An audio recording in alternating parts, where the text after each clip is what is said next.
여러분 안녕하십니까? 방송으로 보는 신문 아침엔 매일경제입니다. 오늘도 여러분 앞에 많은 아침 신문들이 준비되어 있습니다. 먼저 일면 기사부터 출발하겠습니다. 매일경제 일면 톱 기사, 온라인 쇼핑과 관련된 얘기가 있습니다.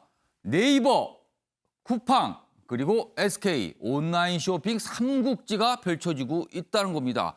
뭔가 치열한 경쟁, 그리고 각자 뭔가 규모를 늘리고 있다는 거죠.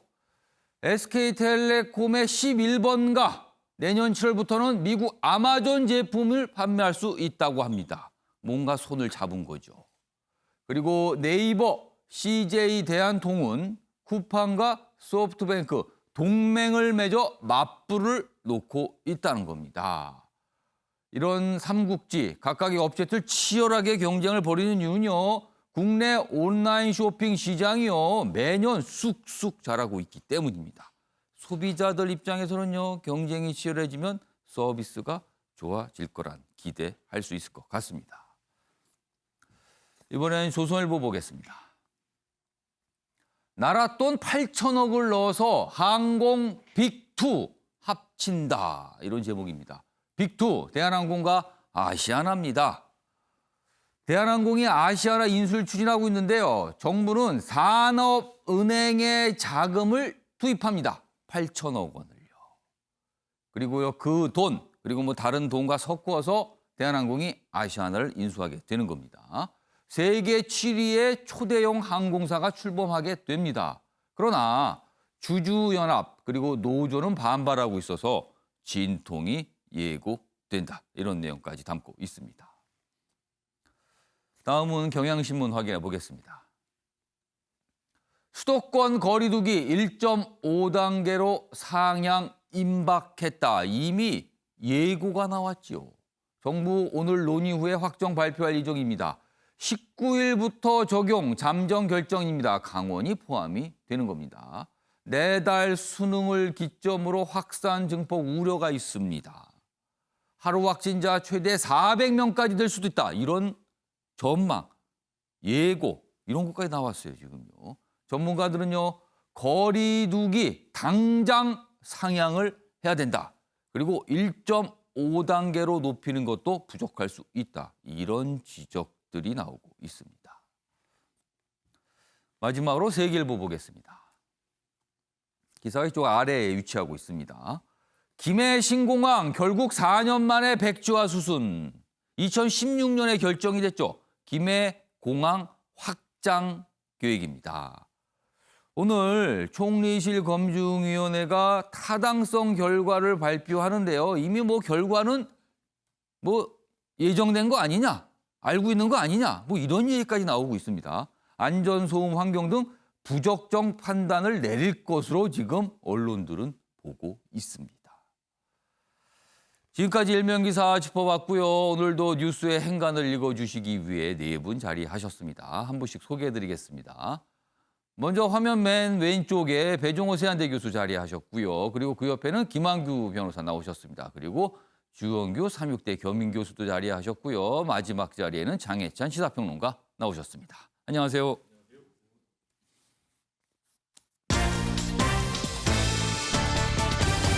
오늘 다룰 주요 이슈들을 네 가지 키워드로 정리했습니다. 아침을 여는 키워드가 화면에 있습니다. 네 가지 키워드. 첫 번째는요. 1.5단계입니다. 오늘 사실상 수도권 1.5단계를 높이는 게 예고가 됐습니다. 그러나 이 1.5단계로 높이는 것 과연 충분할 것인가? 이런 얘기는 계속 나오고 있습니다. 그리고요. 여성이라 이런가?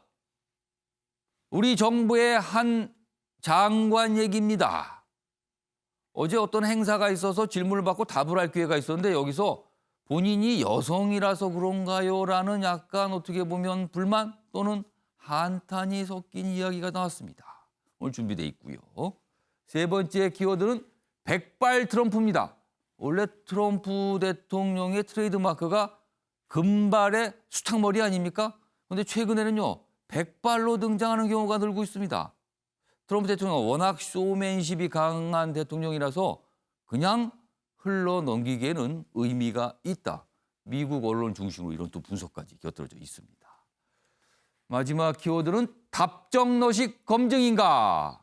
김해 신공항과 관련된 내용입니다. 자, 그럼 아침에 매일경제 본격적으로 출발하겠습니다. 첫 번째 이슈는 코로나19 상황입니다.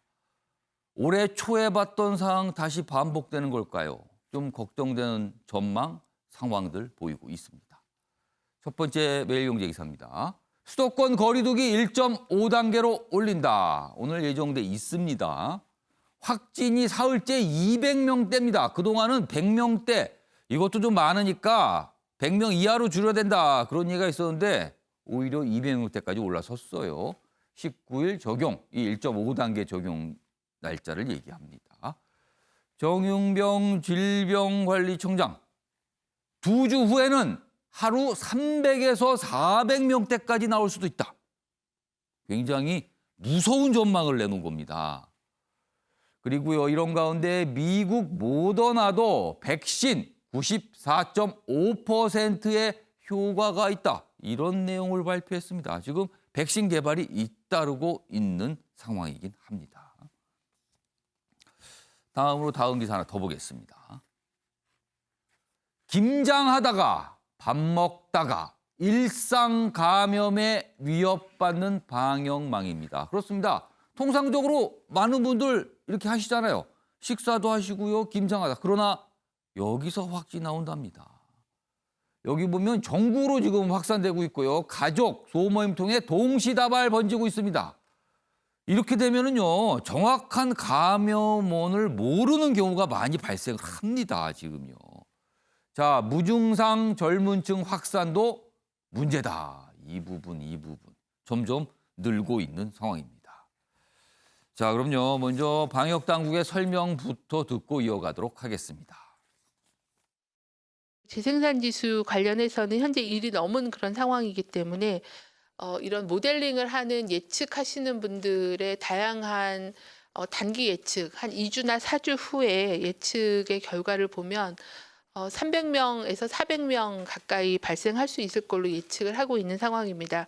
그러니까 현재 수준에서 사람 간 접촉을 줄이지 않으면 그 정도가 발생할 수 있다라고 보고 있고 지금 단계에서는 이런 사회적 거리두기를 좀 강화하거나 사람 간의 접촉을 줄이는 그런 노력들이 현재는 필요한 상황입니다. 자, 그럼 지금부터 전문가를 연결해 좀 더 자세한 이야기 그리고 궁금한 점을 좀 풀어보도록 하겠습니다. 질병관리본부장을 역임했죠. 전병률 차의학전문대학원 교수 전화로 연결돼 있습니다. 정 교수님 나와 계시죠? 네, 안녕하세요. 전병률입니다. 네, 오늘 아침 인터뷰 응해 주셔서 먼저 감사 말씀 드리고요. 우선 가장 궁금한 점은요. 지금 방역당국에서 전망이 나왔습니다. 지금 이런 상태라면 하루에 300에서 400명 정도 확진 나올 수 있다는 건데 이 정도면요. 올해 초 그 상황과 비슷하다는 건데 이거는 어떤 근거가 있습니까?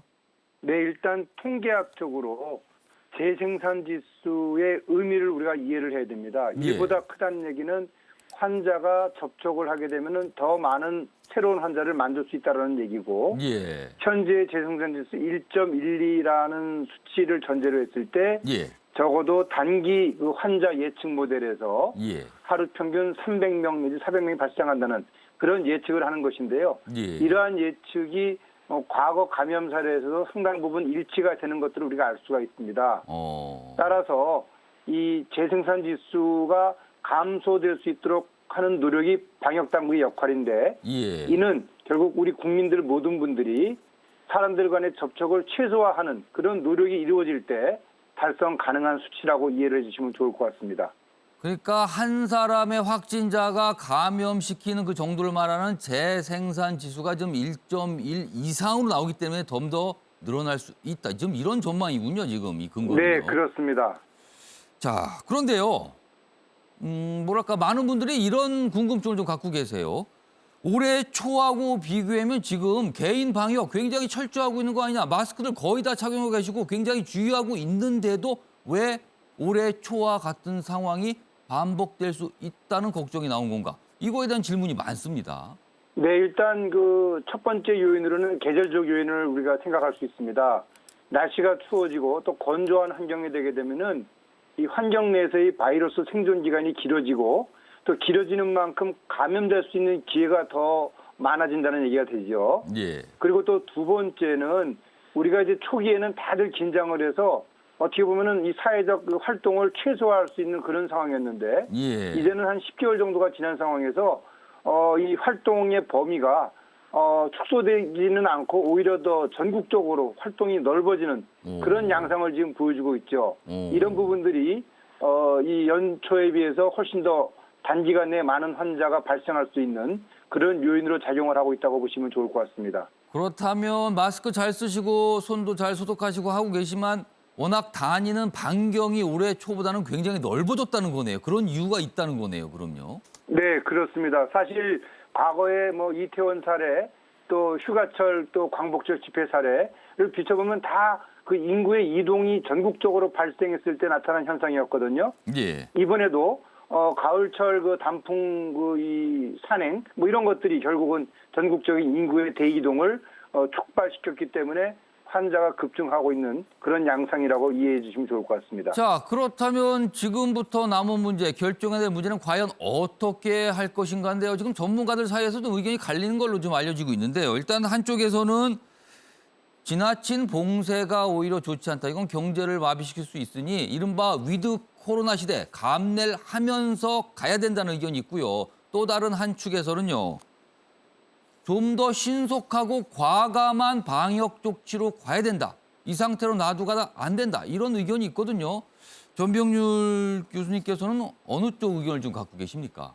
저는 개인적으로는 위드 코로나 쪽에 그 손을 들고 싶습니다. 예. 그러나 그 위드 코로나 쪽에 손을 들고 싶다 하더라도 상황이 긴급하게 그 어떤 환자 증가 양상이 보일 때는 또 그때는 또 선제적으로 과감한 방역 조치를 취하는 것이 필요하죠. 그러니까 어느 한쪽으로 모든 방역 정책을 추진하기보다는 예. 상황에 따라서 적절하게 위드 코로나 그리고 과감한 방역을 섞어가면서 방역 조치를 하는 것이 이 상황을 좀 더 현명하게 극복할 수 있는 방법이라고 저는 생각을 합니다. 오늘 정부가 수도권과 강원 지역의 이 사회적 거리두기 단계를 1.5, 1에서 1.5로 높일 예정으로 좀 알려져 있거든요. 전병률 교수께 보시기에는 1.5로 높이는 게 이게 충분하다고 보십니까? 아니면 좀 부족하다고 보십니까? 지금 현 단계에서는 1.5로 격상하는 것은 충분한 조치라고 생각을 합니다. 일단 이런 격상을 통해서 중점 관리 시설에 대한 그 관리 그리고 또 일반 국민들에 대해서 어떻게 보면 조금은 좀 해이해진 그런 그 마음 상태를 약간 좀 긴장할 수 있도록 하는 그런 예. 효과를 볼 수 있기 때문에 1.5 격상은 적절한 조치라고 생각을 합니다. 지금 상황을 올해 초하고 좀 비교해 보면요. 상대적으로 젊은 층의 확진자가 늘고 있다라는 분석이 나오고 있는데요. 이건 무엇을 뜻할까요, 그럼? 일단 이 40대 이하의 그 연령층을 청장년층, 예. 젊은 층으로 분류를 한다면은 예. 전체적으로 최근 일주 동안에 한 50% 정도의 비율을 차지하고 있습니다. 이 얘기는 뭐냐면은 무증상 감염이라는 것들 때문에 이들 연령층에 되는 사람들이 활동이 좀 자유로워졌다. 근데 또 그런 반면에 최근에 접촉자 조사가 가족이나 지인 간을 통한 이 적극적인 조사가 이루어지면서 그동안에 확진 판정을 받지 못했던 40대 이하의 청장년층 연령층에 대한 확진 그 검사 건수가 기회가 많아졌다. 그래서 이제 이 청장년층의 비율이 높아진 것으로 생각을 하고요. 이런 걸 비춰봤을 때 이들 연령층이 좀 더 개인위생 수칙을 지키는 그런 노력을 임해 주셔야 되는 것으로 생각을 합니다. 자, 정 교수님, 지금 기사 내용 한 가지 좀 보고 인터뷰 좀 이어가도록 하겠습니다. 네. 자, 이쪽 화면입니다. 여기 보시면요. 이게 이제 영국의 연구진이 내놓은 결과예요. 여기 보면 뭐 UCL 바네르지 교수 연구 결과, UCL은 뭐 대학 이름인데요. 여기 보면 평균 44 그리고 저위험군 환자를 들여다봤는데 조사 대상자 중 약 70%가 감염 4개로 심장과 폐 등 1개월 이상의 장기가 손상이 되고 25%는 2개 이상 장기 이상 흔적을 남겼다. 그러니까 중증이 아니었어요. 그런데 젊은 층들이 이 코로나19를 앓고 난 뒤에는요. 폐, 심장, 뭐 간 이런 데 굉장히 손상이 좀 왔다. 이런 후유증이 좀 심하더라. 이런 결과입니다. 자, 이 얘기 좀 해보겠습니다. 자, 정 교수님, 건강한 젊은 층도 코로나를 좀 오래 앓게 되면은 뭐 장기의 손상이 좀 심각할 수 있다는 얘기인데요. 네. 사실 젊은 층은 통상 증상이 경상으로 알려진 거 아닙니까? 네, 그래서 무증상 또는 경상으로 알려져 있습니다만 이미 이 코로나19가 유행했을 초기부터 이 젊은 연령층의 경우에서도 심장폐 뇌에 손상을 미칠 가능성이 있다는 그런 연구 보고가 많이 나왔고요. 예. 또 이번 영국의 그 연구진의 결과도 그와 동일한 그런 연구 결과인데요. 어떻게 보면은 장기간의 이런 이 팔로우업 조사죠. 그 예. 팔로우업 조사를 보게 되면은 이 코로나19 질병 자체가 혈관을 통해서 인체의 모든 장기에 손상을 주는 것으로 알려져 있기 때문에 젊은 연령층도 예외는 아니다. 다만 사망할 위험은 낮고 또 입원할 위험은 낮다. 그렇지만 이 다장기 손상은 이 젊은 연령층에서도 피해갈 수 없는 그런 이 부작용이다. 그렇게 이해를 해주셔야 되겠습니다. 그렇다면은 무증상이라고 뭐 가볍게 지나가는 거 아니다. 완치가 된 이후에 그 후유증, 장기 손상 이거 굉장히 어려울 수 있다는 말이네요. 그럼요. 네, 그렇습니다. 실제 그 미국에서도 초기 이 젊은 연령층에 대한 그 환자 분석을 해본 결과 예. 3,200명 중에 21% 정도에 해당하는 환자들이 중증 환자였다는 거예요. 그리고 예. 또 사망 비율도 3%에 달했다. 이런 연구 결과는 절대적으로 젊은 연령층이 안심할 수 있는 연령층이 아니다라는 걸 보여주는 수치라고 보셔야 되겠습니다. 자, 마지막으로 백신과 관련된 질문 좀 드리겠습니다. 지금 90% 이상의 효과를 갖고 있는 백신이 개발되는 소식 계속 나오고 있거든요. 네. 정말 이 백신 기대해도 되는 겁니까? 지금 이 모더나, 파이자 이 양대 회사의 이 예방률이 90%가 넘는 것으로 지금 일단 보도가 되고 있습니다. 예. 이러한 보도에 대해서 미국의 파우치 박사도 상당히 희망적인 그런 그 연구 결과다라고 예측을 한 걸 비춰봤을 때 이 백신에 대해서 우리가 기대감을 가져도 좋을 것 같다라는 생각을 갖고 있습니다. 네, 오늘 말씀 여기까지 듣도록 하겠습니다. 지금까지 전병률 차의학전문대학원 교수였습니다. 감사합니다. 네, 감사합니다. 코로나19 상황은 항상 이렇게 전문가 연결 들어도 보는데요. 언제까지 이렇게 되는지 모르겠어요. 뭔가 좀 잡힐 듯 하면서 오히려 나빠지고 백신은 개발이 됐다 그러는데 아직까지 시간은 좀 걸리고 좀 이런 상황입니다.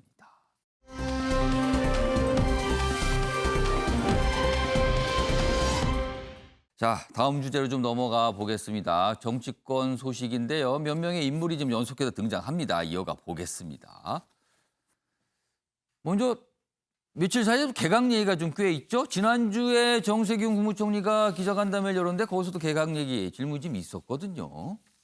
이달 말 3개에서 4개 부처 개각할 수도 있다. 아직 모르는 겁니다. 그렇지만 이런 전망이 나오고 있어요.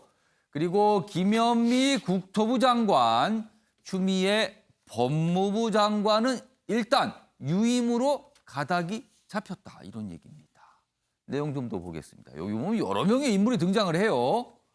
박능우, 이재갑, 이정옥, 여기 보면 뭐 보건복지부, 그다음에 뭐 고용노동부, 그다음에 여성가족부 등등등 이렇게 여러 가지 부처들이 있고요. 출마설 박영선 중소벤처기업부 장관 포함될 가능성이 있다는 거죠. 그리고요. 추미애 장관 뭐 바뀔 수도 있다 아니다 뭐 이런 얘기 있었는데 여기 보면은 이런 기사 내용이 있습니다. 윤석열 총장이 버티는데 추미애 장관 교체 이거 부담스럽다. 그럼 결국엔 둘 다 안 바꾼다가 되는 겁니다. 그리고요. 마지막으로 미국 새 행정부 출범에 맞추기 위해 강경화 외교부 장관은 유임 쪽으로 잡힌 거 아니냐. 이렇게 기사 내용이 돼 있습니다. 자, 그럼요. 이 기사에 2명의 인물이 대표적으로 등장을 합니다. 추미애 장관, 강경화 장관인데요. 먼저 추미애 장관 이야기부터 보겠습니다. 다음 기사입니다. 추미애 장관 어제 국회에 출석을 했습니다. 역시 또 많은 질문 받았죠. 그런데요. 어제는요. 본인의 정치적 행로에 관한 질문을 받았습니다. 이 얘기입니다. 검찰 개혁 전까지 정치적 야망 갖지 않기로 맹세했다. 뭔가 결기를 보였다고도 할 수도 있죠. 선거위에 장관직 이용하는 거 아니냐. 뭐 이런 주장 공세가 있었는데 여기에 대한 반박에서 이런 말이 나왔습니다. 검찰 개혁 마칠 때까지는 정치적 야망 없다. 그리고 추가적 질문이 꽤 많이 나왔어요. 자, 그럼요. 어제 어떤 질문과 어떤 답변이 구체적으로 나왔는지 확인해 보겠습니다. 장관께서는 내년도 특활비 지급을 직접적으로 지검이나 지청에 지급하는 방식으로 종합 관리할 생각이십니까? 검찰총장의 쌈짓돈으로 돼 있는 것이 거의 한 50억에 이르는 것 같아요. 그것이 너무 자의적으로 또 임의적으로 써지고 한 번도 법무부에 보고한 바가 없습니다. 특활비 94억 내려보낸 거의 절반 정도를 총장 주머니돈처럼 쓰는 그 상황에 대해서는 아니 그러니까 실태를 밝혀주고 그 전제 아래에 잠깐만요. 그거를 자꾸만 단정적으로 말씀하지 마세요. 주머니 돈으로 썼는지 어떻게 썼는지 밝혀진 게 아무것도 없어요. 그러니까 이런 공식적인 법사위 회의에서 장관님께서 총장의 탐짓돈 자의적으로 썼다 이렇게 규정하면 안 되는 겁니다. 법무부에 자, 됐고요. 보고도 하지 않고 됐고요. 그 재보궐선거 네. 관련해서 지금 민주당에서 당원을 개정을 했거든요. 그 출마할 수 있는 것으로. 그 당원 투표 참여하셨습니까? 그 뭐 이 자리에서 제가 답변 드리기 말씀하기 곤란하세요? 예. 그러면 장관님 사안이 곤란하진 않고요. 그 서울시장이나 대선 출마 의향은 없으세요? 장관님은?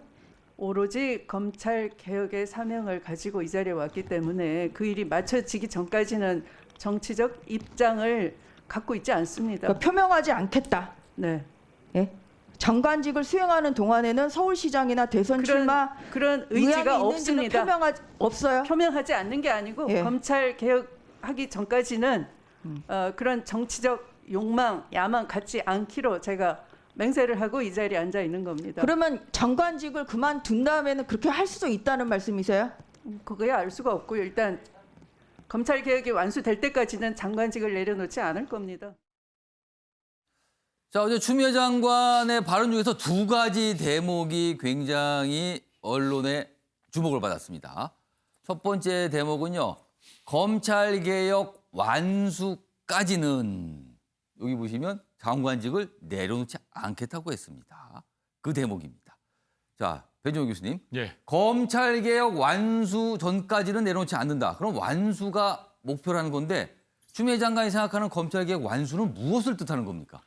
일반적으로 현재 이제 검찰 개혁이다. 그러면은 이제 공수처 출범을 반드시 시키는 것, 그리고 예. 검경 수사권 조정을 확실하게 하는 것 두 예. 가지 아니겠습니까? 예. 그 이유는 검찰이 무소불위의 권력을 갖고 있기 때문에 검찰을 개혁하기 위해서는 첫 번째로 무소불위의 검찰 권력을 분산시키고 그리고 두 번째로는 민주적인 통제를 가하고 그래서 그 두 가지가 공수처 출범 그리고 검경 수사권 조정이거든요. 예. 그래서 이 부분이 확실하게 마무리되기 전에는 물러날 수 없다라는 얘기고요. 그렇지만은 지금 상황에서 윤석열 검찰총장이 예. 자꾸 여권과 대립각을 세우면서 사실상 여권에서는 윤석열 검찰총장이 예. 검찰 개혁에 저항하고 있다. 이렇게 지금 판단을 하고 있거든요. 예. 그러니까 또 다시 뒤집어서 해석을 하면 윤석열 검찰총장이 계속해서 존재하는 한, 검찰 개혁에 저항하는 한 추미애 법무장관도 물러나지 않겠다라고 해석이 되고요. 그러면은 여기서 말하는 검찰개혁 완수는 윤석열 검찰총장이 물러나는 날을 말하는 거예요? 그런 의미일 수도 일단 있다는 겁니까? 그렇게 저는 이제 보고 있죠. 그래서 윤석열 검찰총장의 예. 변수가 굉장히 중요하고요. 예. 또 하나 변수는 지금 추미애 선거 변수도 있다고 저는 봅니다. 추미애 법무장관 같은 경우는 현실적으로 본인이 마음속에 담겨둔 욕심이랄까 정치적인 꿈이 예. 대권 도전 그리고 또 동시에 서울시장 도전을 염두에 두고 있거든요. 근데 근데 이 굉장히 단정적으로 말씀하시네. 두 가지가 있다고 지금. 뭐 저 개인적인 생각뿐만이 아니고 예. 정치권의 전반적인 해석이고 그리고 이제 추미애 법무장관 같은 경우는 사실상 정치인이잖아요. 예. 그렇기 때문에 본인이 정치적인 꿈을 갖고 있는 것이기 때문에 그 뭐 제가 단정적으로 얘기한다고 해도 제가 또 단정적으로 얘기할 수 있겠습니다. 그 정도로 지금 정치권 내에서는 그렇게 생각들을 하고 있다는 거네요, 지금. 그렇습니다. 지금 말씀하신 대로 검찰개혁 완수가 만약에 윤석열 검찰총장이 물러나는 것까지라면 근데 지금 윤석열 총장 안 물러나잖아요. 임기 내년 7월까지거든요. 그러면은 추미애 법무장관의 임기도 내년 7월까지 된다. 이렇게 될 수도 있다는 겁니다. 지금 해석을 하자 보면은요. 굉장히 그래서 이 검찰개혁 완수 전까지는 내놓지 않는다. 이 부분이 좀 귀를 잡았고요. 장혜찬 평론가. 또 한 가지 어제 추미애 장관 답변 중에서 귀를 잡은 거는 마지막 대목입니다. 그렇다면 장관 물러나신 뒤에는 뭘 하신단 말씀이십니까? 이런 질문이었죠. 그러자 이렇게 얘기를 했어요. 그거야 알 수 없고요. 해석의 여지가 많은 대목입니다. 그래서 많은 분이 여기서 배종규 교수도 말씀하셨지만 서울시장 출마, 대선 출마를 떠올리고 있는 상황입니다. 어떻게 보십니까? 저는 추미애 장관의 정치적 커리어가 예. 법무부 장관에서 끝날 거라고 보지 않습니다. 그렇게 생각하는 사람 아무도 없고요.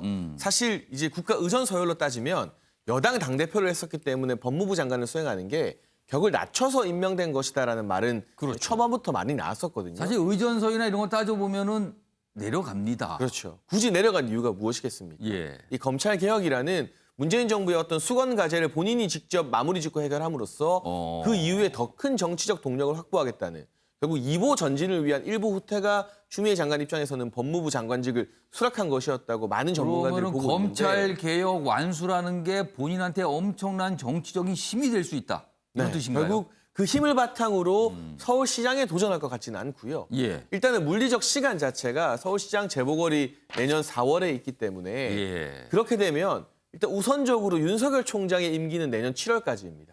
재보궐 이후에도 윤 총장의 임기가 계속돼요. 예. 지금 문재인 대통령도 윤석열 총장에 대해서 해임하기 힘든 상황에서 윤 총장이 임기를 끝까지 지키게 된다면 선거에 나가겠다고 그 이전에 추미애 장관이 아무리 공수처가 출범돼도 먼저 장관직을 박차고 나오기는 상당히 부담스러운 상황이고요. 예. 추미애 장관 같은 경우는 본인을 대선 주자로 이미 인식하고 있는 것 같아요. 사실 올해 장관에 임명되고 나서 더불어민주당 초선 의원들과 간담회를 한번 가졌는데 예. 그 자리에서 이제 문정복 의원, 더불어민주당 문정복 의원이 추미애 장관을 향해서 대통령이라는 추임새를 넣은 적이 있습니다.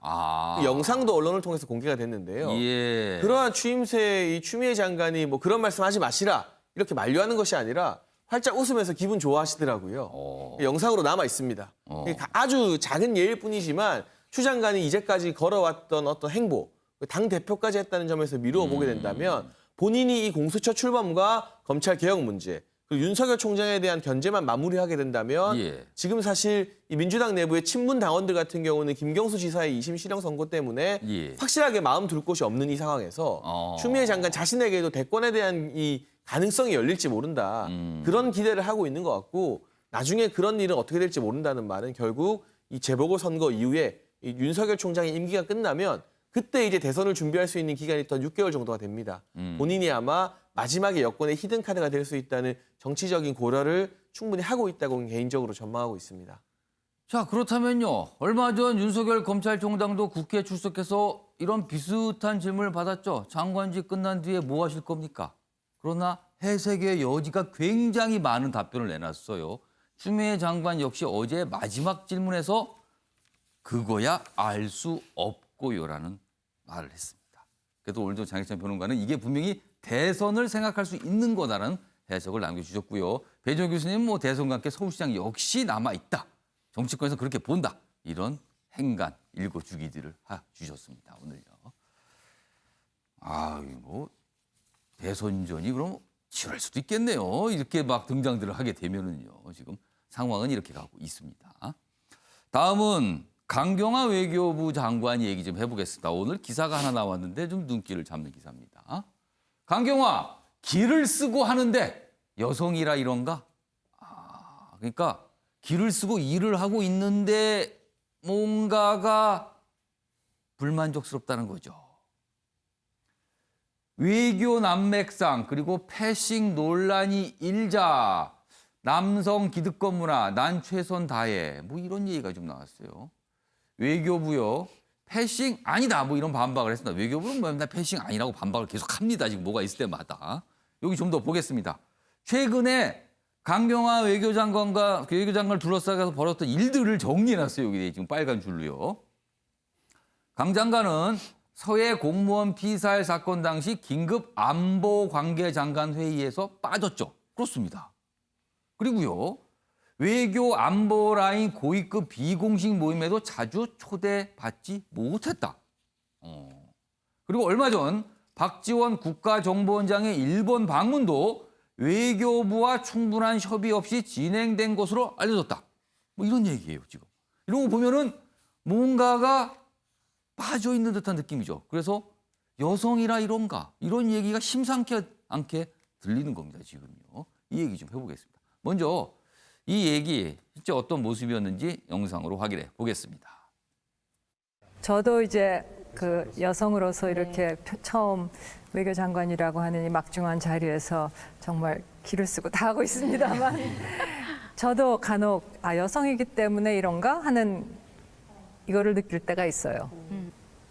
기득권의 그 남성 위주의 기득권 문화 속에서 내가 과연 받아들여지고 있나 하는 질문을 스스로 할 때가 없지 않습니다. 네. 그럴 때마다 저는 그냥 제가 하는 일에 최선을 다하고 밤에 잘 때 제가 오늘 할 일을 다 했나? 그리고 제가 편한 답을 할 수 있으면은 편히 자고 그 다음 날을 대비합니다. 뭔가 남성 기득권 문화 속에 이게 뭔가 배제되고 있는 거 아닌가? 뭐 이런 지금 강경화 장관이 뭐 의심이랄 수 있죠. 이런 의심을 하고 있는데 혹시 이게 여성이라서 그런가? 이렇게까지 얘기가 나온 거예요.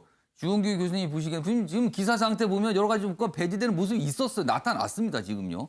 그런데 이것이 과연 강경화 장관 판단대로 여성이라서 때문인가? 어떻게 보십니까 지금?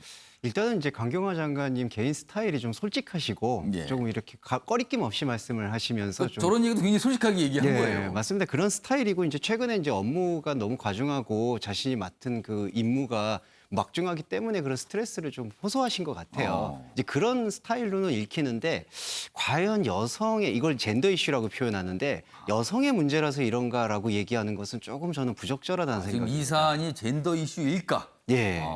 이 패싱 논란 같은 경우는 한번 강경화 장관님도 돌아보셔야 될 부분이 예. 그 패싱 논란을 혹시 자초한 부분은 있지 않으셨는지 외교부와 그 NSC 회의 같은 부분 그리고 고위급과 자주 대화와 접촉을 하는 게 초기에는 저는 빈번했던 것으로 알고 있습니다만 예. 그런 것들이 자꾸 줄어드는 것 안에는 예. 강경화 장관 자체가 여성이라서 패싱이 되는 문제도 있겠지만 예. 강경화 장관께서 혹시 소통의 문제나 협의에 있어서 조금 다른 생각을 갖고 계시는 건 아닌지 한번 성찰해 보실 필요는 있다고 생각합니다. 그 뭔가요? 장관으로서의 어떤 업무 관련된 뭐 태도 뭐 네. 이런 문제일 수 있는 예, 건가요? 그렇습니다. 그걸 남성과 여성의 구분으로 나누는 것은 조금 더 앞서 나간 생각이 아니실까. 왜냐하면 현재 문재인 정부 들어서 여풍의 거센 부분, 유리천장이 어느 정도 무너지고 있는 부분들은 징후적으로나 아니면 현실적으로 보여지고 있거든요. 그런 문제에 대해서 강경화 장관께서는 한번 돌아다보는 발언을 하셨으면 어땠을까.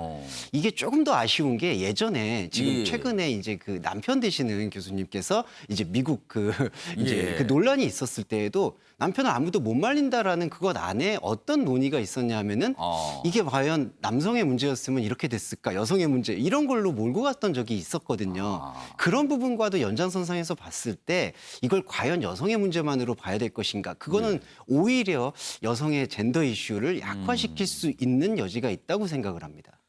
지금 현 정부 내에서 여성 장관 숫자 꽤 되거든요. 그리고 어떤 여성 장관은 사실 정책을 굉장히 주도를 하고 있어서 아니 거기는 부총리급 인물이 있는데도 뭐 장관이 주도하는 거 아니야 뭐 이런 얘기까지 나오는 상황도 있어요. 그런 상황에서 강경화 외무장관의 저런 발언이 이제 공개가 됐는데 주홍 교수님께서는 그게 꼭 이른바 젠더 이슈일까 이런 좀 생각이 든다 이런 설명이셨습니다. 김한규 변호사께는 이 질문을 좀 드려보겠습니다. 강경화 외무장관 지금 보면 뭐 패싱 논란이에요 이른바 강경화 외무장관 지금 정부 내 역할 위상 뭡니까 이거는? 예, 본인은 굉장히 지금 열심히 하시고 예. 길을 쓰고 있다라고 본인이 얘기했어요. 예, 지금. 사실 뭐 간접적으로 사실 여론을 지켜봐도 예. 굉장히 노력을 하고 있는 걸로 뭐 평가는 받는 게 마땅하다고 봅니다만 다만 그것과 별개로 이제 실제로 벌어지고 있는 일들 지금 뭐 앞서 말씀하셨듯이 뭐 서해 공무원 피살 사건 당시 회의에 그 불참한 거라든가 예. 지금 대일 관계 그리고 얼마 전에는 이제 그 바이든 당선자 확정 후에 이제 미국을 방문하지 않았습니까? 그렇습니다. 근데 그때 갔었을 때 분명히 이거 접촉 금지령이 있었음에도 불구하고 왜 갔느냐? 오히려 그 구설수만 날 수 있는 오해를 할 수 있는 행보가 있었거든요. 이런 전반적인 사정을 볼 때 지금 뭐 패싱하지만 사실은 예. 뭐 강 장관은 뭐 그림자 장관이라고도 불리거든요. 그래서 오히려 지금 가장 중요한 지금 이제 미국과의 관계에서 예. 바이든 정권이 출범하지 않았습니까? 그러면은 좀 새로운 어떤 대북 관계, 대일 관계, 대중 관계 이런 부분에서 고민을 해야 될 상황이어서 예. 저는 뭐 강경화 장관께서는 최선을 다한 거는 인정하지만 예. 현 정부도 이 현재의 외교 라인을 계속해서 유지할 것인지 아니면 교체해야 되는 것인지도 진지하게 고민할 때가 아닌가 봅니다. 사실 외교장관은요, 정부 내에서 장관들 의전설이 굉장히 높은 자리 아닙니까? 예, 맞습니다. 거의 부총리급 다음 아닙니까? 외교장관은요. 뭐 예를 들면 예. 뭐 대통령이 이제 거리되거나 이렇게 되면은 이제 뭐 국무총리 비상사항이 발생했을 예, 경우에 부총리인데 그 다음이 바로 외교장관입니다. 그래서 서열이 굉장히 장관 높은 중에서도 장관이죠. 굉장히 높은 서열인데요. 예, 맞습니다. 그런데 지금 뭐 이런 얘기가 지금 나와서 본인도 이런 어려움을 토로했다 그래서 기사로 좀 다뤄지고 있습니다.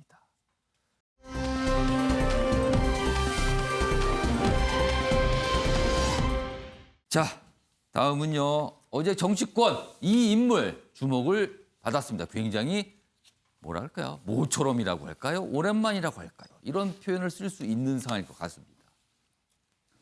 매일경제 신문에 실린 기사인데요. 대선 캠프를 연 유승민. 여기서 방점은 대선에 있습니다. 지금 대선에요. 정권 교체 승부수는 경제다. 그러면서 어제 부동산 정책을 굉장히 비판했습니다. 내용 좀 더 보겠습니다. 어제 상황을 좀 묘사한 두 줄 제목인데요. 현역 의원 50여 명, 50여 명이 참석했습니다. 이 정도면은 국민의힘 의원총회 수준 아닙니까? 50명 넘게 참석했으면요. 엄청나게 많이 왔다는 거죠. 그리고 이런 가운데 주호영 원내대표 대선 재수생 이번엔 꼭 합격하길.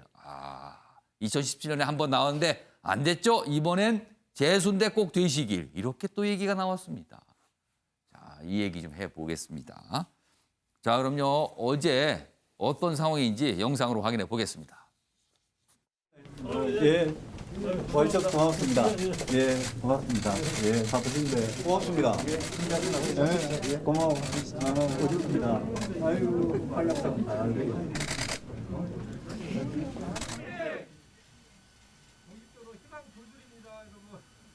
국민들이 미래에 대해서 희망을 갖는 것은 어떻게 우리 정치가 더 나은 세상, 우리 자식들에게 더 살기 좋은 세상을 만들어 줄 수 있느냐, 그걸 보는 거 아니겠습니까? 한 가지는 저는 경제라고 생각합니다. 저 사람들이 집권을 하면 먹고 사는 문제, 저 사람들이 훨씬 더 잘 해결할 수 있겠구나라는 그 희망을 국민들한테 꼭 좀 드리고 싶습니다. 최근에 우리나라 대통령 당선한 사람은 재수한 사람들이 당선될 확률이 높습니다. 우리 당에서 재수한 사람은 한 사람밖에 없는 것 같은데 꼭 성공해서 합격하시기 바랍니다. 축하합니다. 자, 재수 합격하기 바란다 얘기했어요. 그리고 어제 개소식인데 이른바 이제 대선 캠프로 통상 인식이 되는 사무실을 열었는데 그 사무실의 이름이요. 희망 22입니다. 22. 2022년 대선을 의식한 이름이다. 해석이 아니고요. 그건 것 같습니다. 이렇게 나오죠. 자, 그럼 이와 관련된 기사를 보겠는데요. 지금 이 내용을 좀 진행하는 동안 속보가 들어왔습니다. 바로 알려드리도록 하겠습니다. 정부가 수도권 사회적 거리두기 1.5단계로 격상을 했습니다. 지금 예고가 됐었는데 오늘 오전에 확정을 한 겁니다. 지금부터 1.5단계입니다. 그러면 1단계 때는 허용이 됐던 부분이 좀 제약받는 게 나타나게 되는 겁니다. 속보를 다시 한번 알려드리겠습니다. 수도권 사회적 거리두기 1.5단계로 격상이 됐습니다. 자, 기사 이어가 보도록 하겠습니다. 다음 연결된 기사가 있습니다. 돌아온 유승민 대선 직행하겠다. 그렇습니다. 사무실 이름도 희망 22입니다. 그런데 당에서는요. 서울시장 후보가 딱인데. 이겁니다. 뭔가 다른 겁니다. 지금요. 본인은 대선입니다. 대선. 사무실 이름도 그렇게 적습니다. 그런데 당에선 좀 다른 생각이 있는 거예요. 보겠습니다. 경제 강조하면서 현실 정치 복귀했다. 2022년 정권 탈환 의지를 표명했다는 거죠. 김종인 비대위원장 꼭 성공하세요. 이렇게 축사는 했지만 중도를 포용할 수 있는 서울시장 후보가 될 수 있다. 그렇다면 서울시장 필승카드 아니냐? 뭐 이런 얘기가 나오는데요. 만약에 본인이 서울시장 나간다면 추대도 가능한데 이런 얘기까지 나오고 있답니다. 이 상황입니다. 자, 그럼 본인의 의지와 당의 생각이 좀 다른 겁니다. 당연히 뭔가 충돌을 할 수 있는 거죠. 장기찬 평론가. 어떻게 보면 국민의힘이 안철수 국민의당 대표를 바라보는 시각과 비슷한 것 같습니다. 안철수 대표 역시 이러거든요, 지금요. 사실 이 서울시장 하면 야권에서 지금 딱 떠오르는 후보가 많지는 않습니다. 그렇다면 본인이 지금 마음에 두신 분들이 섭섭하게 생각할 수 있을 것 같은데요. 그러니까 물론 뭐 윤희숙 예. 의원도 거론되고 조은희 서초구청장도 거론되고 예. 있습니다만 대다수의 국민들, 그러니까 서울시장 선거가 대선 전초전이라는 걸 염두에 두면요. 서울 시민뿐만이 아니라 대한민국 국민 전체가 알고 있는 인지도 강한 카드가 지금 국민의힘에서는 많지는 않습니다. 예. 그래서 이 비공개적으로 유승민 의원도 그렇고 오세훈 전 시장도 그렇고 대선 이전에 서울시장 먼저 나가면 어떻겠느냐는 의사를 지도부에서 개별적으로 타진한 것으로 알려지고 있거든요. 유승민 의원에게는 뭐 많은 전문가들이 사실 서울시장에 도전해서 서울에서 뭔가를 보여주고 대선에 도전해도 늦지 않다는 그러한 조언도 하고 보고서도 올라갔었는데 예. 최근까지는 유승민 의원이 그런 보고서를 아예 읽지도 않다가 조금은 본다는 그러한 측근들의 전언이 또 들리기도 해요. 그러면 혹시 이렇게 되는 거예요? 혹시라도? 그렇죠. 워낙 많이들 그런 이야기를 하니까. 왜냐하면 유승민 의원의 정치적 고향은 대구입니다만 예. 이 중도층과 이 젊은 층에게 소구력이 있기 때문에 서울시장 선거에 적격이다라는 당내의 평가가 지배적이지 않습니까? 예. 본인도 좀 염두에는 뒀던 것 같습니다. 하지만 최근에 또 제가 알아본 바에 의하면 이제 바른미래당 소속의 원외 당협위원장들과 만난 자리에서는 예. 자신은 서울시장 안 나간다. 대선에 직행하겠다 이런 말을 이제 비공식적으로 한 것으로 알려졌고요. 예. 이 캠프의 어떤 이름 같은 경우도 대선이 열리는 22년을 따서 21호 지었기 때문에 희망 21호 예. 지었기 때문에 지금 김종인 비대위원장 같은 경우는 결국 킹메이커 역할을 하게 될 텐데 다음 대선의 시대 정신을 경제로 규정을 했습니다.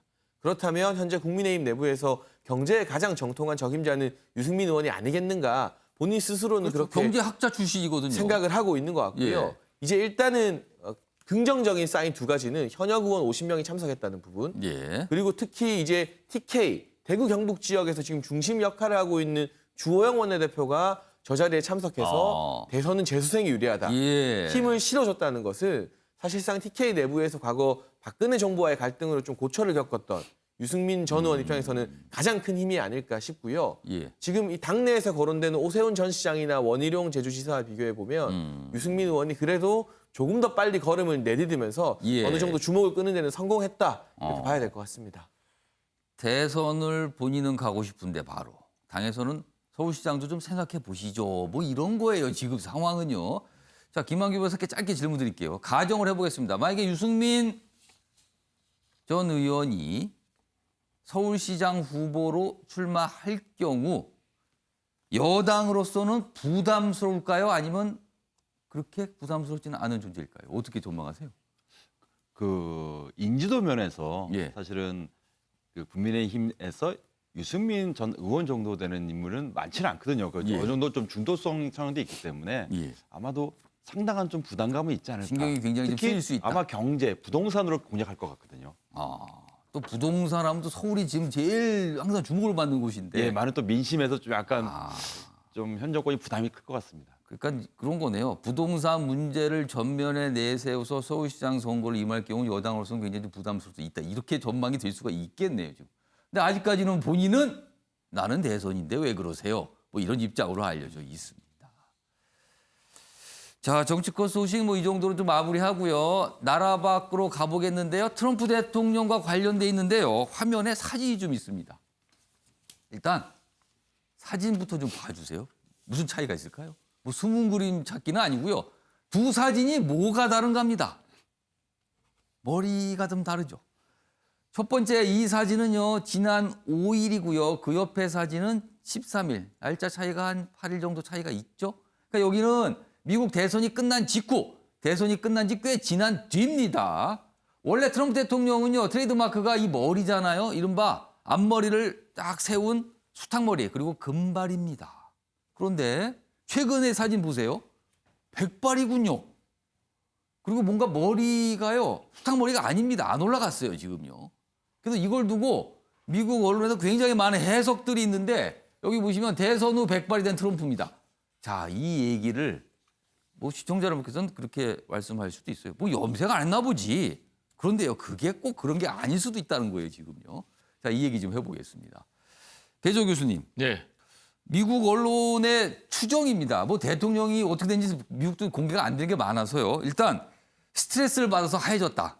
이런 얘기가 있고요. 아니면 염색에 신경을 쓸 겨를이 없어서 염색을 못해서 그런 거다. 아니면 또 일각에서는 일부러 동정을 자극하기 위해서 이런 모습을 보인 거다. 뭐 이런 분석입니다. 어떻게 보세요? 뭐 트럼프가 제일 잘 알겠죠. 그런데 이제 분명한 것은 이 트럼프 대통령이 머리 관리에 엄청나게 신경을 쓴다. 그리고 돈도 노력을 많이 쓰는 한다. 걸로 알려져 있죠. 라는 건 틀림없어요. 예. 매일 이제 머리털 나는 약을 먹고 있고요.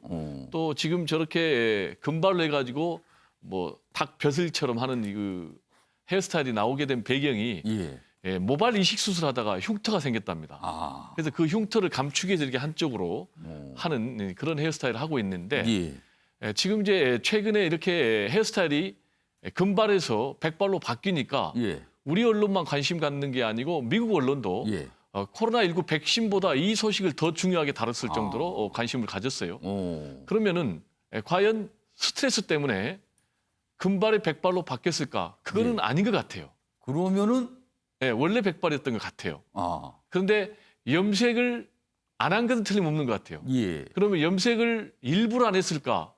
아니면 신경 쓸 겨를이 없을 정도로 스트레스 때문에 안 했을까? 아니 그래도 뭐 스트레스 골프장을 가잖아요. 그러니까요.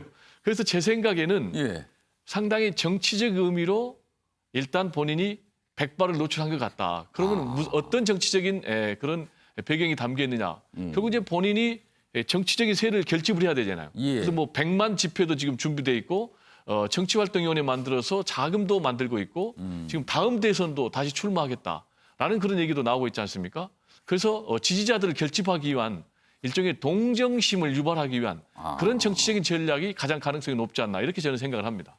지금 백발도 백발이지만 얼굴 표정을 한번 봐주세요. 5일과 13일은 얼굴도 좀 차이가 있는 것 같아요. 확실히 뭔가 굉장히 힘들어 보이는 뭐 이런 게 얼굴에 좀 묻어나는 것 같기도 합니다. 주영 교수님, 지금 배종 교수님은 뭔가 동정을 유발하기 위한 정치적 목적이 분명히 깔려 있다 이렇게 좀 해석을 해주셨는데 또 일각에서는 바이든 당선인이 백발이잖아요. 바이든 당선인을 의식해서 그렇다. 뭐 이런 분석까지도 미국 언론에서 나오고 있습니다, 지금. 네, 맞습니다. 확실히 뭐 우연히 염색을 안 해서 저렇게 했다라는 것은 아닌 것 같고요. 분명히 어떤 스타일 정치로서 메시지를 갖고 있는 것은 확실한데 그 트럼프는 항상 전략을 두 가지로 갖고 있습니다. 마치 양동 전략처럼 하나는 선거 조작의 피해자와 희생양, 자신의 표현을 빌리면 그렇게 해서 뭔가 지지층을 결집시키려는 그런 피해자 이른바 코스프레를 하고 있는 모습의 연출을 좀 보여주기도 할 것 같거든요. 왜냐하면 금발 수탉머리가 상징하는 바는 건강의 문제나 자기의 모피 그거의 문제도 있었겠지만 승리와 어떤 번영의 상징을 나타낸다고 합니다. 그래서 옛날에 리얼리티 쇼를 할 때부터 그걸 고수했었거든요. 근데 그거를 지금 포기했다라는 것은 나는 자신의 표현을 빌리면 선거 조작의 희생양이다라는 부분을 지금 강조한 부분이고 또 한편의 일각에서의 추론은 지금 바이든과 거의 비슷한 모습을 연출함으로써 자신이 혹시라도 나중에 퇴임하게 됐을 때 엄청나게 나타나게 되는 사업적인 문제 그리고 법적인 문제에 대해서 약간 바이든 차기 행정부에게 약간 읍소하는 전략이 아닌가. 그 두 가지 카드를 모두 지금 사용하고 있는 부분이 아닐까. 확실한 건 어떤 형태로든 이슈메이커가 되고 있다는 사실은 부정할 수 없는 것 같습니다. 확실히 트럼프 대통령은 스타성이 엄청납니다. 머리 색깔 변화인데 미국 언론 보시면요. 기사량이 엄청납니다. 지금 이걸 다루고 있는 기사량이요. 그래서 주목을 좀 끄는 사진 2장을 좀 소개해드렸습니다.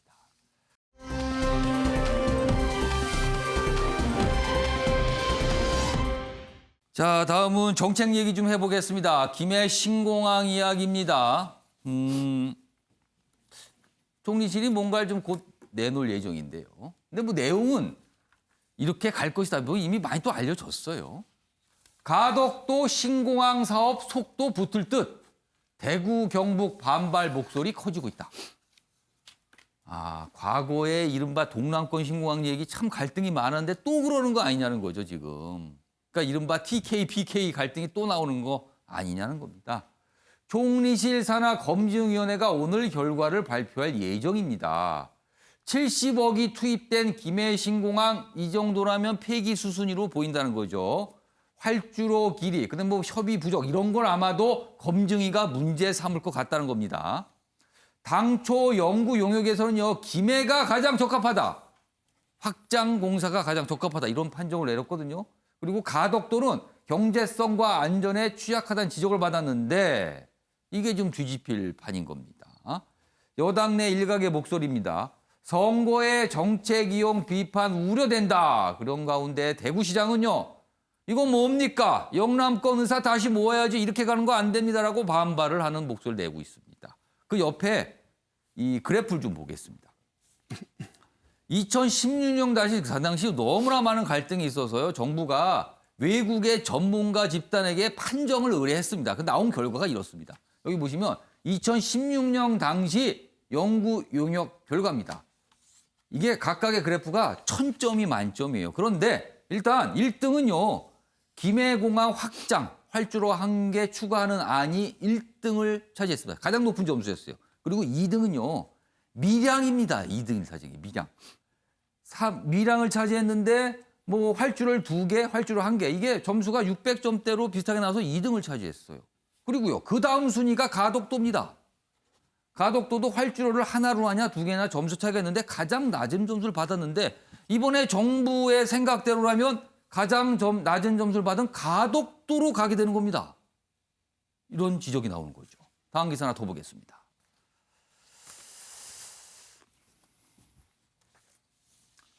청와대가 가덕도로 입장을 선회하자 그동안 반대하던 국토부도 돌아섰다. 그동안 국토부는 아니 2010년에 정한대로 가야죠라는 입장으로 알려졌거든요. 그런데 바꿨다는 거죠. 정부 김해 신공항 폐기로 가닥 선거 앞두고 입장이 180도 뒤집혔다. 이렇게 돼 있습니다. 자, 그럼요. 2016년 당시 발표한 내용들이 있고요. 최근에 또 이 신공항과 관련해서 여러 가지 정치권 얘기가 있거든요. 묶어서 전해드리겠습니다. 보시죠. 용역을 수행한 ADPI에서는 현재의 김해공항이 영남권 신공항 입지로서 최적의 대안이라는 의견을 제시하였습니다. 장래 영남권 항공 수요에 충분히 대응할 수 있음은 물론이고 영남권 전역에서 김해공항을 보다 편리하게 이용할 수 있다는 측면에서 김해공항이 영남권 거점공항의 역할을 수행하는 데 부족함이 없는 대안이라고 판단합니다. 네, 이곳에 들어오다가 희망고문 그만 좀 시켜라 하는 현수막을 봤습니다. 여러분의 간절한 요구 그대로 부울경의 희망고문 빨리 끝내도록 최선을 다하겠습니다. 그것이 그렇게 긴 시간이 걸리지 않으리라고 저는 짐작을 합니다. 정부는 국가 전체의 발전과 지역 상생이라는 국책 사업의 큰 원칙이 흔들리지 않도록 최종 검증 결과를 다각도로 면밀하게 검토하겠습니다. 그리고 이 사안 책임자인 국무총리로서 부산, 울산, 경남 800만 시도민의 간절한 여망이 외면받지 않도록 마지막까지 최선의 역할을 다하여 잘 마무리 짓도록 하겠습니다. 감사합니다. 부산 출신 의원님들도 적극적인 지금 자세를 가지고서 부산 신공항을 어떻게든지 성공을 시켜야 되겠다고 지금 생각들 하고 계시는 거예요. 그래서 이제 이 정부가 조만간에 이 공항 문제에 대한 어떤 결론을 낼 거예요. 그 결론이 날 것 같으면 부산 신공항에 대해서 우리 당으로서도 적극적으로 지원을 할 겁니다. 네. 자, 2016년에 김해 신공항 확장이 가장 적합하고 최적이다 이런 결정이 나온 거잖아요. 근데 4년 만에 지금 말씀 여권에서 나오는 얘기를 들어보면요, 사실상 가덕도 신공항 쪽으로 굉장히 무게를 두고 있어요. 뭐 PK 민심 얘기를 하면서요. 그리고요, 지금 총리실이 검증하는 게 딱 하나. 김해 신공항 사업만 하나만 검증하고 있습니다. 다른 걸 다 같이 하는 게 아니고요. 자, 김한규 변호사. 글쎄요. 뭐 이걸 어떻게 좀 이해해야 될까요? 물론 그 정책 변화라든가 그 어떤 재반 환경에 따라서 변동은 충분히 있을 수 있다고 생각합니다. 예, 그 더군다나 이제 정권도 교체된 마당에 뭐 다시 뭐 사업 타당성이나 안정성 뭐 이런 걸 검토한 결과 뭐 뭐 예를 들면 뭐 가덕도, 뭐 김해신 공항이 좀 문제가 있다 이게 판단할 수 있다고 생각하는데요. 결국은 그게 이제 국민에게 설득이 돼야 되거든요. 왜냐하면 적지 않은 그 세금이 들어가는 사업 아니겠습니까? 예. 그럼 2016년에 확정된 그 정부 안을 이제 교체해야 되는데 그 교체해야 되는 명분과 그 실리가 무엇이냐인데 지금 뭐 정부가 공식적으로 아직 발표는 안 했지만은 결국은 이 김해신 공항의 안정성 문제, 뭐 예를 들면은 인근에 그 뭐 산을 또 깎아야 되는데도 많은 돈도 들고 뭐 이착륙의 안전성에 문제가 있다 이런 논리인데요. 근데 그러면은 2016년에는 왜 그 점을 발견 못했을까? 그때는 왜 문제가 안 됐냐는 거죠. 네, 그때는 그게 산이 그러면. 없었던 것인가? 뭐 좀 납득이 잘 안 되거든요. 그리고 갑자기 왜 가덕도가 좋아 보이게 됐냐는 거죠. 그러면. 사실 가덕도는 그 당시 최하위점인데요. 예. 저는 뭐 이게 10년 이상 된 그게 어쩌면 수건 사업 아니겠습니까? 이 그 영남 지역에. 그래서 뭐 저는 뭐 김해 신공항도 좋고 가덕도도 좋고 밀양도 좋은데 굉장히 큰 돈이 들어가고 또 한 번 공항이라는 것이 생기고 나면은 이거는 두 번 다시 변동될 수 없는 사업입니다. 예. 그래서 그 정책을 유지하던 변동하던 중요한 것은 명분. 왜냐하면 누가 봐도 이거는 선거용이라는 오해를 사기 쉽거든요. 그래서 정부가 좀 더 설득과 국민들의 해명이 좀 필요하지 않나 좀 생각이 듭니다. 자, 주한 교수님. 뭐 네. 정부가 의지를 저렇게 갖는다면 아마 가덕도 신공항으로 결정이 될 가능성이 커 보입니다만 과연 내년 4월 부산시장 선거가 없었다면 이런 추진과 결정이 있었을까? 이건 어떻게 보세요? 예, 저는 타당한 지적이라고 생각을 합니다. 당연히 내년 재보선거가 없었다라면 이런 것들을 그렇게 군부를 짚었을 것이냐 그렇게 보지 않고요. 저는 정부와 여당이 이번에는 조금 패착이라는 생각이 안 들 수가 없는 게 이게 시작점이 2018년도에 지방선거 이후에 다시 불거지기 시작한 거거든요. 다시 재검증을 해보자. 그래서 총리실사나 검증위가 된 것이고 법제처의 유권 해석까지 받아낸 부분인데 법제처의 유권 해석의 요소가 과연 가덕도 신공항을 선택할 수 있을 만큼의 비중인지 그러니까 장애물을 치우는 문제가 그 산을 깎아야 되는 문제를 부산시와 협의해야 되는데 그거는 충분히 협의할 수 있는 문제라고 그건 생각을 법제처 하거든요. 해석은 협의권이 있다라는 네, 거였어요. 강력히 맞습니다. 있다라는. 근데 지금 우리가 예. 추단하기로는 부산시에서 협조를 안 해줄 것이라고 해서 이걸 백지화를 해야 된다라는 게 과연 정세균 총리가 말씀하신 다각도로 분석한 결론인지에 대해서는 심각한 의문이 드는 겁니다. 그리고 혹시라도 여당은 이런 오해를 살 수가 있어요. TK 지역, 곧 대구 경북 지역은 어차피 야당의 지역이니까 우리가 민심을 신경을 써도 되지 않고 이번 재보선거에 몰인을 해야 되지 않겠느냐라는 의심을 충분히 살 수 있는 요소가 되는 겁니다. 그런 부분에 대해서 정부와 여당은 2016년에 제3국에게 맡겼었던 그 중립적인 결과에 대해서 존중할 태도를 보이는 것도 좋다고 생각하고요. 야당은 지금 실수를 하고 계시는 게 이게 부산의 표를 의식해서 지금 여당이 갖고 있는 정책을 따라가는 입장을 보이시는데 잘못된 SOC 사업이 지자체에게 향후 어떤 부담을 줄지에 대해서 오히려 부산 시민들을 설득할 필요도 있다고 생각을 합니다. 가덕동 신공항이 왜 3위의 판정을 받았는지에 대해서 한번 면밀히 분석을 해보고 더 많은 돈이 들고 더 많은 통합공사가 추진되고 났는데 혹시 다른 지금의 혹시 공항 추세처럼 그게 적자가 누적이 됐을 때 그게 과연 시에 도움이 되는지 부울경이라는 그 전체 민심에 경제적으로 도움이 되는지에 대해서도 면밀히 검토할 필요 있다고 봅니다.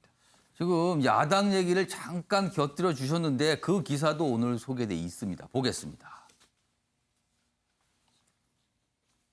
여당 뒤집고 야당은 안 맞고입니다. 안 맞고. 굳이 뭐 우리가 이겁니다. 14년 표의 볼목 신공항 또 제자리다. 이겁니다. 여기 보시면 뭐 옛날부터 추진됐다는 얘기가 쭉 있어요. 지금. 그런데 야당은 안 맞고요. 그리고 아까 영상으로 보셨죠? 김종희 비대위원장 목소리까지 들어봤습니다. 이 얘기 좀 해보겠습니다. 장혜찬 평론가. 그렇다면 국민의힘은요. PK는 굉장히 의식이 된다. 근데 TK는 뭐 우리 텃밭이니까 뭐 이해해 주겠지. 뭐 이런 생각입니까? 이거 분명히 TK, PK 갈등 또 나올 수 있는 사안이거든요. 네, 사실 정부에서 오늘 이 김해 신공항 확장안을 폐기하고 가덕도 쪽으로 틀게 되면요. 이 야권에게는 굉장히 큰 숙제가 되어버립니다.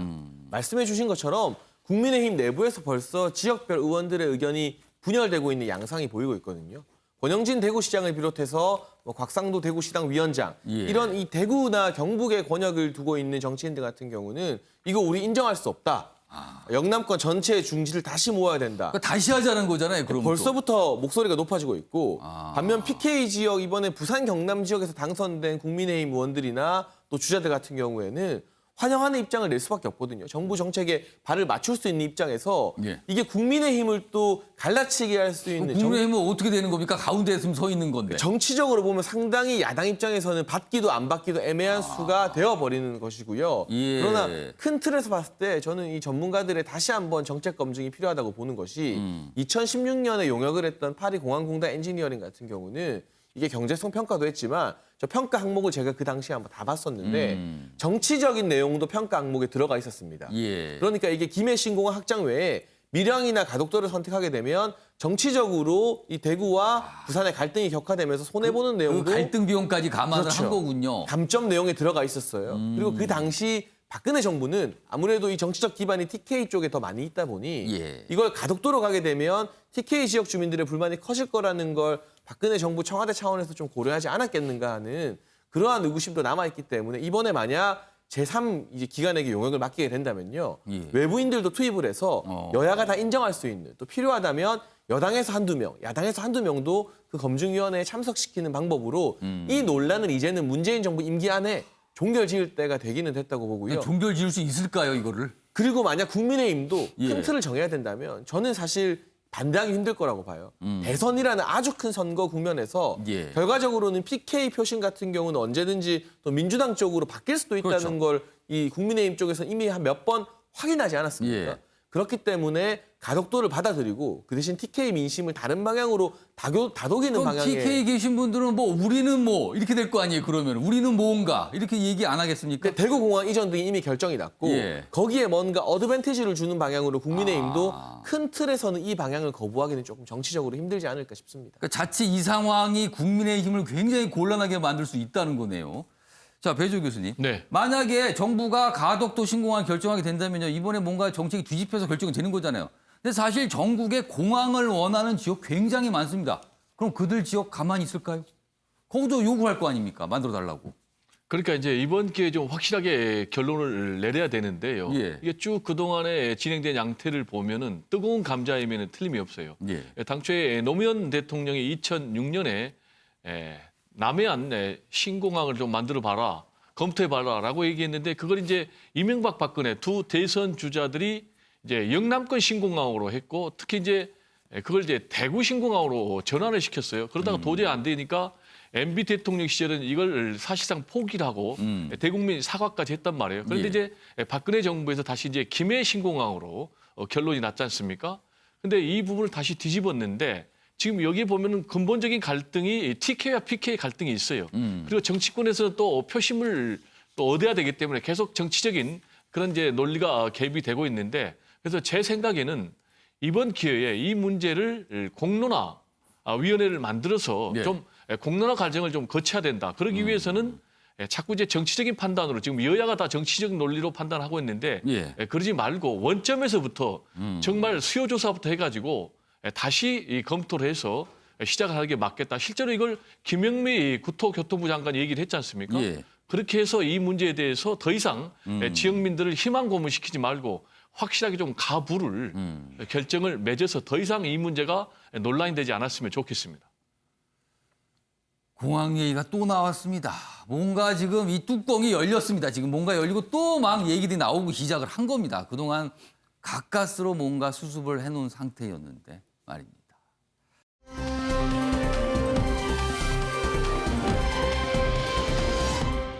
자, 마지막 주제로 가겠습니다. 대한항공 그리고 아시아나 이야기입니다. 신의 한 수일까 아니면 승자의 저주냐. 대한항공 아시아나 통합. 이게 과연 앞으로 어떻게 될 거냐는 거죠. 자, 정부가 8천억 원을 산업을 통해서 투입을 하죠. 그리고 대한항공이 아시아나를 인수하게 되는 겁니다. 역시 뭐 굉장히 큰 항공사가 나오는데 이미 아시아나에 투입된 돈이 엄청납니다. 혈세 낭비, 부실, 눈덩이 이런 걱정이 나오고 있습니다. 다음 기사 하나 더 보겠습니다. 여기 보시면요. 어떤 방식이냐면요. 여기 한진칼이 있죠. 저쪽에 끝에 보시면 산업은행이 여기다 8천억 원을 투입하는 겁니다. 그리고 돈을 확보하고요. 뭐 유상증자 등등등을 해서 이렇게 되면 대한항공이 여기가 밑에 소속이 돼 있는데 유상증자 등에서 아시아나항공을 갖게 되는 겁니다. 그리고 마지막으로는 저쪽에 갑니다. 두 항공사가 마지막 단계에서 통합이 된다는 거죠. 이런 과정을 겪게 된다는 겁니다.